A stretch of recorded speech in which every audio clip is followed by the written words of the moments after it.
Bonjour. Les êtres humains sont doués d'émotions qui permettent de ressentir et de s'exprimer. Et j'aimerais réfléchir sur leur rôle, leur fonctionnement et surtout comment elles s'imbriquent avec la raison et la volonté. Je me suis levé ce matin et je pensais à l'enregistrement que je devais faire aujourd'hui. Et en fait, le ciel était gris. Il y avait quelques petites situations, mais vraiment pas importantes, qui étaient pas tout à fait positives. Et puis j'ai commencé d'avoir un sentiment de ne pas être bien, jusqu'à ce que je réfléchisse et que je me dise, mais il n'y a aucune raison de ne pas être bien. Raisonnablement, j'ai une belle vie, voilà. Le soleil, je ne le vois pas, mais il existe toujours, tout va bien. Et voilà, ça m'a amené à cette petite réflexion que j'aimerais vous partager sur les émotions, la réflexion et les décisions.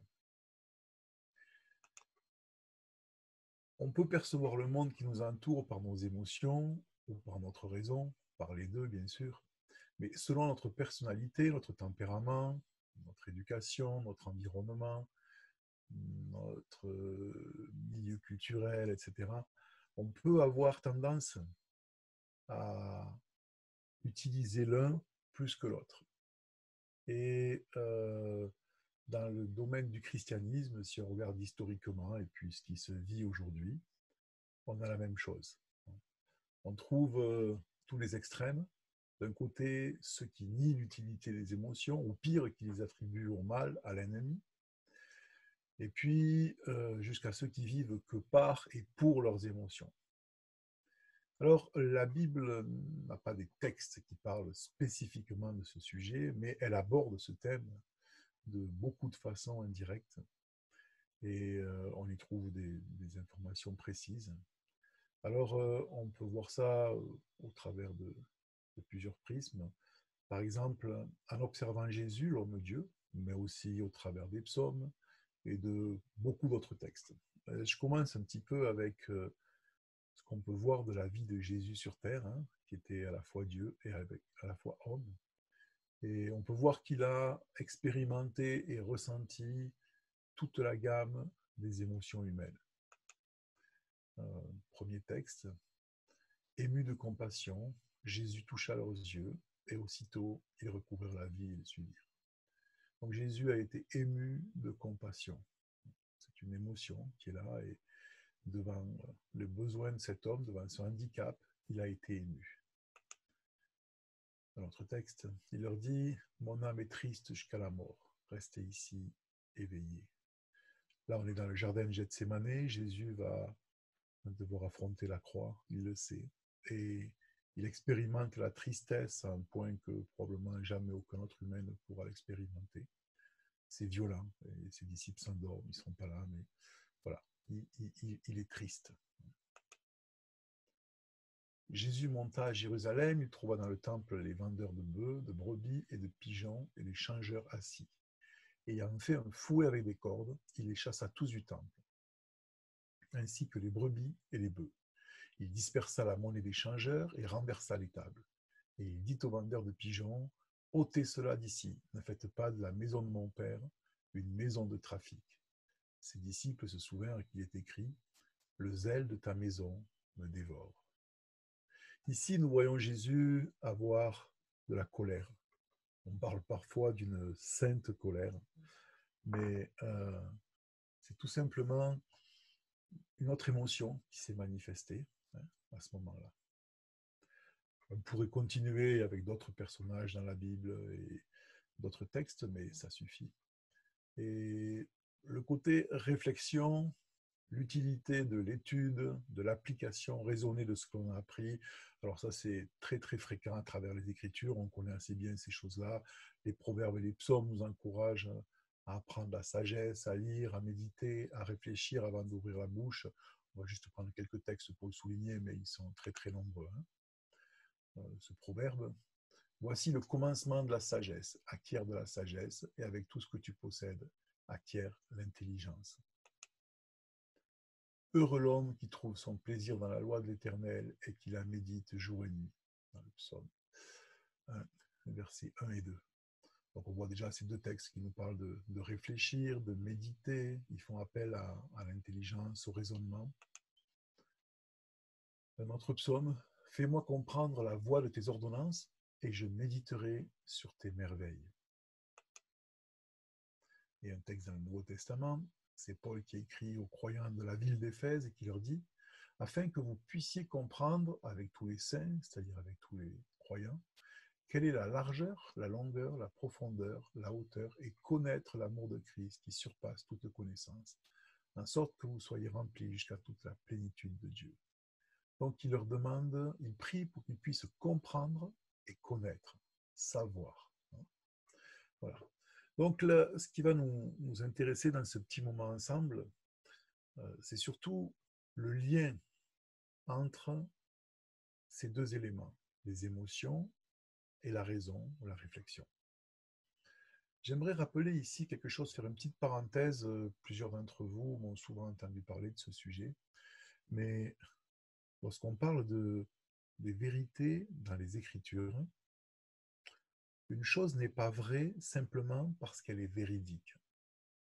Il faut qu'elle soit véridique, mais il faut aussi qu'elle soit à sa place par rapport au tout qui est vivant, qui est harmonieux, et chaque morceau véridique doit être connecté aux autres morceaux dans le bon ordre. Et pour ça, il y a une petite illustration que j'utilise souvent et que je vais réutiliser ici pour comprendre ce principe. Les images parlent mieux que les mots. Si je vous pose la question, les morceaux qui sont ici, sont-ils des morceaux de léopard ou de guépard? Vous allez donner une réponse, l'autre, ou peut-être pas savoir. Mais si on va un petit peu plus loin et que je vous demande, et ceci? Alors là, vous avez quand même un indice assez fort, puisqu'on voit une tête de girafe. Mais est-ce que nous avons là une girafe? Non, nous avons des morceaux de girafe. Chaque morceau est vrai, mais le lien qui les lie l'un à l'autre n'est pas correct. Si on rassemble toutes les pièces de la girafe, on arrive à ceci. Mais est-ce vraiment une girafe? Oui et non. Une vraie girafe, c'est ceci. Alors, ici c'est une photo, mais il faudrait que ça bouge. Voilà, une girafe vivante dans son milieu naturel. C'est de ce principe-là que nous allons parler dans le lien entre les émotions et la raison.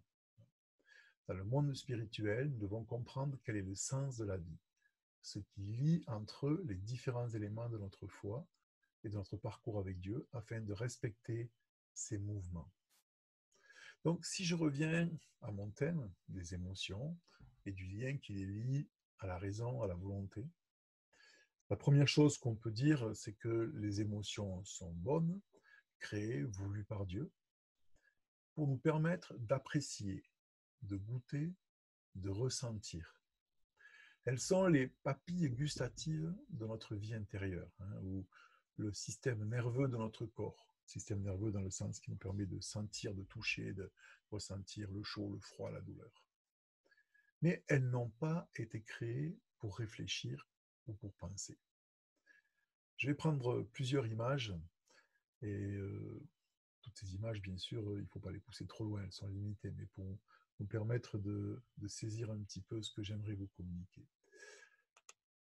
Les chaînes stéréo, dans une époque très lointaine, c'est-à-dire quand j'étais jeune, étaient constituées d'éléments différents. On le voit ici sur cette photo, il y a un lecteur, même si celui-ci est assez récent, puisque c'est un lecteur de CD, mais il y a un ampli, c'est le deuxième élément qui est posé dessous. Et de chaque côté, on a les haut-parleurs. Dans cette métaphore, les haut-parleurs sont les émotions. Les haut-parleurs n'ont pas été créés pour décider quel genre de musique on passe. Simplement, ils sont là pour communiquer ce que le lecteur diffuse par le moyen de l'amplificateur. Donc, les émotions, normalement, sont là pour manifester ce qui se passe dans notre vie intérieure, dans le monde extérieur, hein, au-delà de la parole. Elles sont là. Mais les émotions fonctionnent dans les deux sens. Oui, elles viennent de l'intérieur de l'être humain et elles vont vers l'extérieur pour manifester notre joie, notre colère, notre tranquillité, etc. Mais aussi, elles nous donnent des informations. Et dans ce sens-là, doit changer d'image. Et une autre image serait le casque avec un microphone. Donc, qui permet à la fois d'écouter, mais aussi de parler, donc de donner et de recevoir. Il y a un aller-retour. Les émotions font sans arrêt ce trajet entre notre intérieur et l'extérieur et l'intérieur de nous-mêmes. Encore une fois, comme tout ce que Dieu a créé, c'est un cycle. Alors, dans l'expression de ce qui est à l'intérieur de nous, c'est un sujet assez simple. Hein. Je suis en colère et puis ça s'exprime, et puis après je crie, etc. Mais dans l'autre sens, c'est là où ça peut être, je ne dirais pas dangereux, le mot serait trop fort, mais en tout cas, où elles ont un impact sur notre raison. Et ce sujet, Pascal, le philosophe et mathématicien, l'a développé en prenant cette image, l'image d'un homme qui doit marcher sur une poutre. Et il dit ceci, si vous mettez une poutre solide à 40 cm du sol et vous demandez à quelqu'un de marcher dessus, à peu près toutes les personnes valides vont essayer. La plupart vont réussir. En tout cas, personne n'aura peur. Maintenant, si vous prenez parmi les gens qui ont essayé, ceux qui ont réussi sans aucun souci à marcher sur cette poutre à 40 cm du sol, et vous leur demandez de faire la même chose à une centaine de mètres du sol. Et la plupart des gens vont refuser. Le support est toujours aussi solide, l'exercice n'est pas devenu plus compliqué, mais les informations que nous donnent nos émotions perturbent notre raison. Et c'est la même chose pour l'intelligence spirituelle, que j'appellerais aussi la foi. La foi n'est pas un saut dans le vide, surtout pas avec cette image-là, et elle n'est pas une émotion. C'est souvent d'ailleurs ce qu'on peut penser à tort. On imagine la foi comme un sentiment qui vient et puis on ressent quelque chose. Non. La foi, c'est l'intelligence spirituelle. C'est la rationalité intérieure qui intègre dans son raisonnement des données qui sont souvent invisibles pour le regard, mais qui sont pourtant objectives et qui nous sont communiquées par cette bibliothèque, cet ensemble de livres que nous appelons la Bible, le livre. Donc la Bible nous ouvre des horizons intérieurs en nous communiquant la pensée de Dieu. Et en tant que croyants, nous devrions utiliser ces informations pour décider comment vivre. Et ensuite, laisser les expressions que cela suscite s'exprimer. Et c'est pour ça que, vous savez, comme le dit si bien le renard au Petit Prince, les mots sont pleins de malentendus. Lorsqu'on entend cette phrase, qu'on entend souvent de nos jours, ou des phrases synonymes, il faut suivre ton cœur. Alors c'est ambigu. Si lorsqu'on dit il faut suivre ton cœur, ce qu'on comprend c'est il faut rejoindre la pensée de Dieu qui se trouve dans ton cœur, parce qu'elle y a été mise, parce qu'on a appris au travers des Écritures ce que Dieu pense. Et puis il faut obéir à cette pensée, alors il faut suivre ton cœur, c'est très bien. Mais si lorsqu'on dit il faut suivre ton cœur, cela veut dire il faut obéir aux informations que tes émotions ont captées à l'extérieur et ramenées à l'intérieur, alors je dirais danger. Parce que nos émotions ne sont pas fiables. Comme je l'ai dit tout à l'heure, je me lève, le ciel est gris et je suis triste. Il n'y a aucune raison d'être triste parce que le ciel est gris, le soleil existe toujours, il n'a pas disparu. les nuages le cachent, mais la terre a besoin de pluie. Simplement, mes émotions n'aiment pas que le ciel soit gris, et puis je commence à penser, oh, c'est une mauvaise journée. Non, c'est une belle journée, je suis vivant, je suis en bonne santé, tout va aussi bien que ça puisse aller dans ce monde. Hein. Donc, les émotions peuvent être trompeuses si elles se mettent à décider. Gustave Thibon, un auteur que j'aime beaucoup, a dit ceci.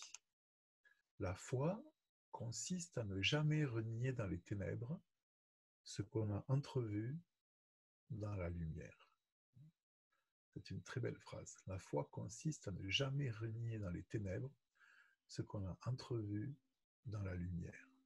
C'est-à-dire que notre intelligence spirituelle, c'est ça la foi, apprend, découvre, comprend, intègre des faits qui viennent de la pensée de Dieu. Et lorsque on ne voit plus avec les yeux naturels, on continue de garder ce cap. Notre raison spirituelle doit vivre dans la lumière de la vérité des pensées de Dieu, et elle garde ces informations pour les jours de brouillard ou pour les nuits les plus sombres.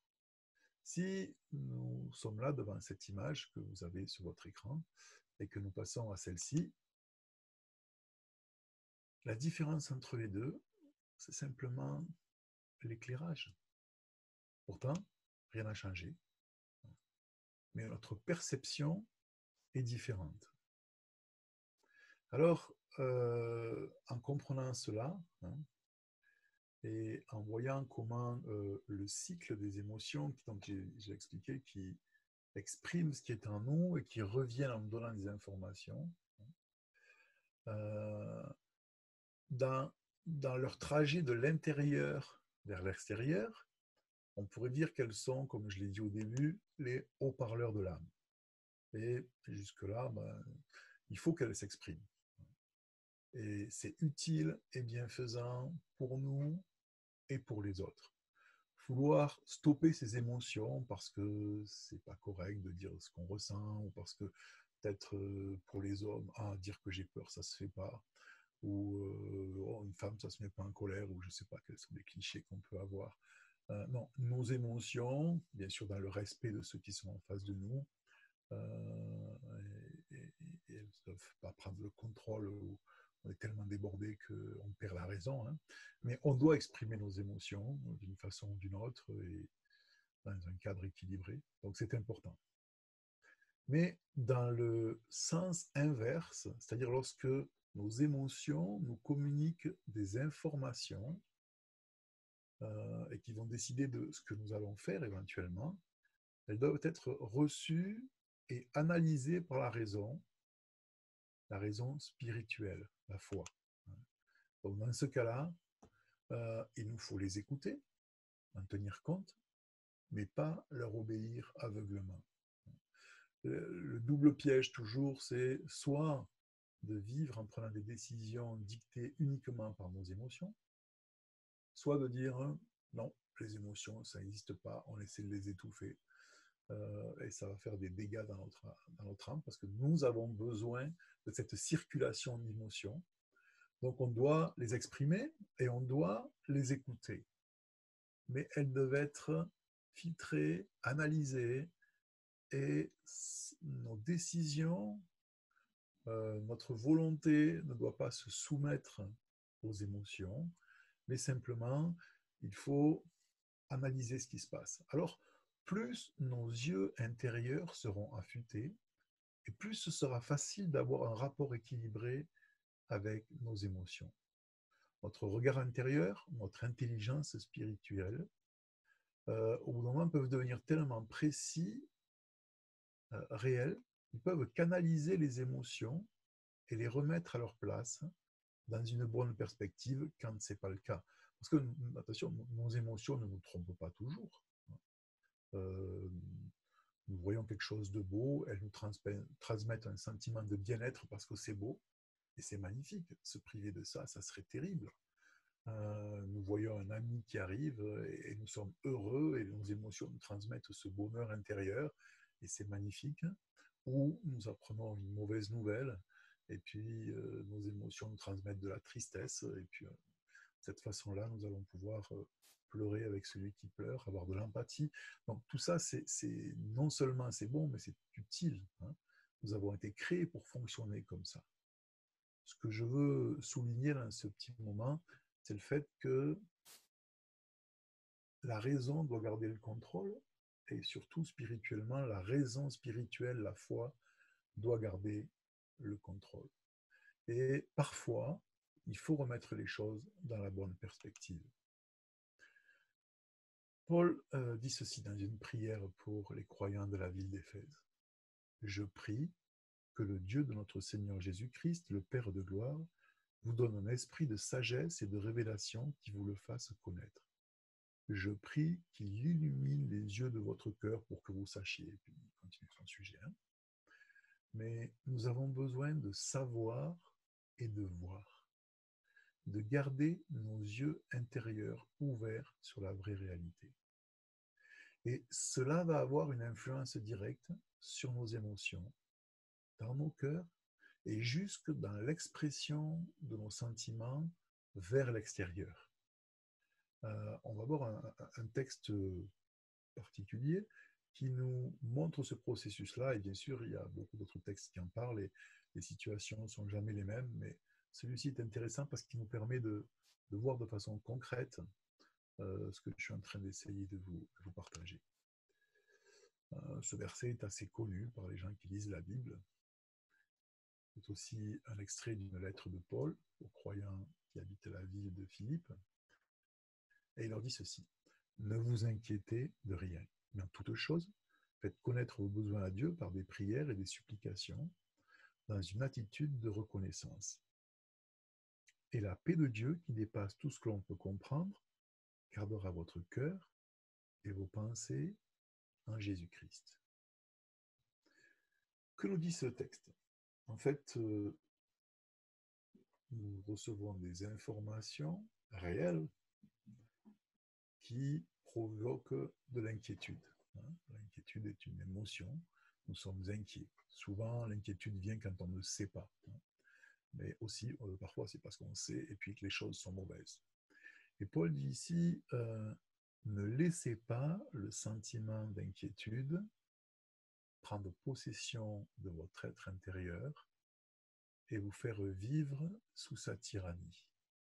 Oui, il y a un sujet d'inquiétude et vos émotions ont envie de s'affoler, de crier, de grimper au rideau. Ah là là, ça va encore être comme d'habitude, ça va être terrible, ça va être difficile, on va souffrir, ça va faire mal, etc. etc. Il continue en disant, mais en toute chose, c'est-à-dire quelle que soit votre situation qui vient et qui vous inquiète, faites connaître vos besoins à Dieu par des prières et des supplications. La prière, c'est un dialogue. Hein. Et puis les supplications, c'est une partie spécifique de la prière, c'est que dans ce dialogue, on demande. Parce que dans un dialogue, normalement, on écoute. Hein. On écoute et on parle. Mais là, dans ce cas-là, l'inquiétude est là, elle menace de prendre le contrôle et peut-être de nous faire prendre des décisions qui sont mauvaises. Hein. Parce que lorsqu'on a peur et qu'on ne réfléchit pas, on peut prendre des décisions qui vont nous mettre encore plus en danger. Mais devant cette invasion intérieure par l'inquiétude, on prend les événements, les faits, la situation qui provoque l'inquiétude et on la présente à Dieu. Dans une attitude de reconnaissance. Pourquoi? Pas reconnaissant pour l'épreuve. L'épreuve est une épreuve. Et Dieu ne nous demande pas d'être content parce qu'une épreuve arrive. Mais nous sommes reconnaissants parce que dans cette épreuve, et les épreuves frappent tous les humains, encore et encore, personne n'est privé d'épreuves. On aimerait, mais c'est comme ça. Mais dans cette épreuve qui vient, qui nous assaille, qui veut que nous nous inquiétons, nous avons une information qui n'est pas visible, mais qui est certaine, que notre intelligence spirituelle, notre foi, a acquise, c'est le fait que Dieu va quand même prendre soin de nous, quoi qu'il se passe. Ça ne veut pas dire qu'il va enlever les difficultés, ça ne veut pas dire que tout va se passer comme nous le souhaiterions, ça veut dire qu'il va nous aider à traverser cette période-là, et même si cette épreuve qui vient, c'est la fin de notre vie, et il y a de quoi s'inquiéter, mais il va le traverser avec nous pour nous accompagner jusque dans la vraie vie après. Donc, quelle que soit la situation, encore une fois, qui va peut-être pas ou probablement pas changer, nous pouvons être reconnaissants parce que nous ne sommes pas seuls pour la traverser et nous savons que Christ a pris notre main ou même nous a pris dans ses bras et puis il marche en nous portant à travers cette situation difficile. Et la conséquence, c'est que tout d'un coup, l'inquiétude se transforme en paix. Une paix qui dépasse tout ce que l'on peut comprendre. Et elle va garder notre être intérieur dans la tranquillité. Ici, deux formes de raisonnement s'opposent et les émotions font l'aller-retour entre les deux. Le raisonnement, j'appellerais naturel. Hein. Voilà, une épreuve arrive sur moi et elle est là, et je la vois, et puis je sais que cette épreuve fait mal, parce que je l'ai déjà vécue, parce que je connais des gens qui l'ont vécu, peu importe. Et ça, c'est rationnel. Les émotions prennent cette information-là, et puis viennent à l'intérieur, et là, on voudrait que les sirènes se mettent à hurler, et que la raison se déconnecte, et que je tombe dans l'abattement, dans l'hystérie, dans la peur, dans l'angoisse, que j'en dorme plus, etc., peu importe les manifestations. Mais parce que j'ai la possibilité de décider, parce que j'ai les bonnes informations, je vais prendre cet événement et je vais l'apporter à Dieu. C'est pas juste que, oh Seigneur, aide-moi, non, c'est je veux le vivre en étant conscient que Dieu est avec moi, dans une attitude de reconnaissance parce que une chose est certaine, il ne me laissera pas tomber. Oui, peut-être l'épreuve va me frapper de plein fouet, peut-être même ça va s'aggraver, peut-être même ça va devenir pire, mais il sera avec moi et ça change tout.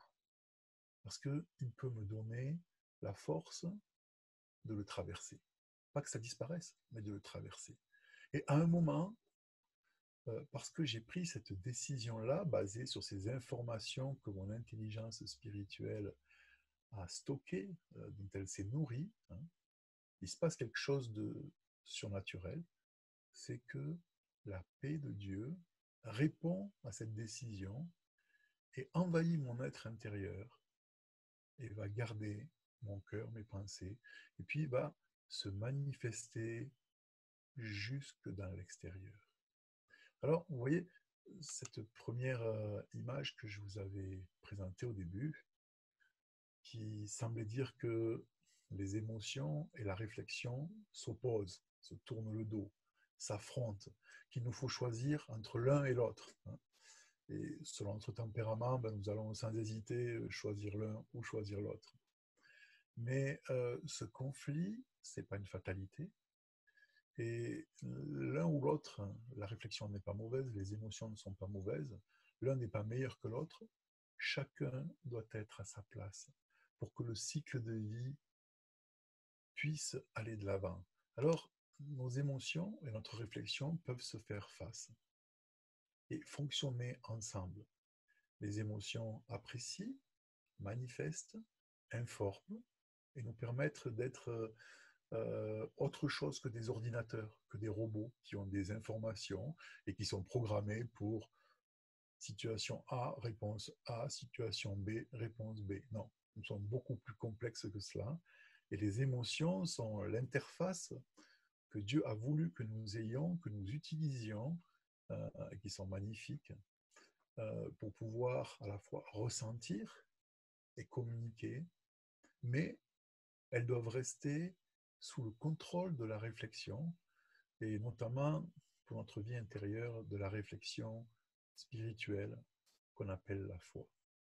Alors j'espère que pour vous, c'est quelque chose qui est déjà concret ou qui va le devenir, et je vous encourage en tout cas dans les jours qui viennent et dans vos différentes situations à réfléchir à ça et à demander à l'Esprit de Dieu, parce que c'est lui qui se connecte à notre esprit aussi pour vivifier tout ça, pour énergiser ce principe-là. Hein, c'est pas juste quelque chose qu'il faut faire, afin que notre foi puisse contrôler nos émotions, que nos émotions apprécient tout ce que Dieu nous donne, et que dans ce cycle d'aller-retour, ce cycle de vie, hein, comme la pluie qui tombe et puis qui va dans la rivière, et qui va à la mer, et qui remonte en vapeur, qui revient. Tout ce que Dieu fait fonctionne comme ça, hein, c'est divin. Que notre réflexion spirituelle, nos émotions, avec notre volonté qui va faire le lien pour décider, puissent avancer ensemble pour que nous puissions être de plus en plus épanouis dans nos vies avec Dieu, dans nos vies avec nous-mêmes, dans nos vies avec ceux qui nous entourent. Merci beaucoup pour votre attention.